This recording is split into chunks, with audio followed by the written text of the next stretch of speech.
Dok sam tu, mogu sutra otići kod mame na more, mogu sam danas biti na moru, mogu sam danas ručati s njima, mogu sam danas gledati utakmicu Liverpool, Chelsea na televiziji, idem gledati Hrvatski dragovoljac Zadar, da vidimo, da budemo, jer to je naša liga.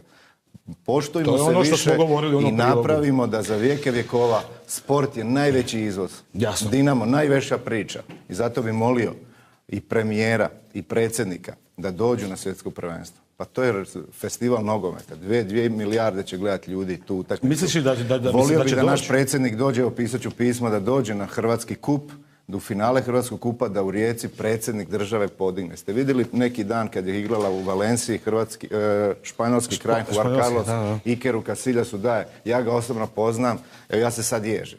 Jer to je ipak kralj. Pa zar naš predsjednik Republike ne može doći na jednu utakmicu i da? Ako ima kakvih problema, pa ajmo ih zajedno riješiti. Rasizam ima, ajmo se dignuti. Da li ima ksenofobije? Ima. Da li ima 500-tinjak ljudi koji vrijeđaju? Ali nije to sve Hrvatska država i hrvatski nogomet. I zahvalili se i policiji i svim ljudima dobre volje koji rade. Složeno i kompleksno je pitanje, ali zajednički ga jedino možemo riješiti.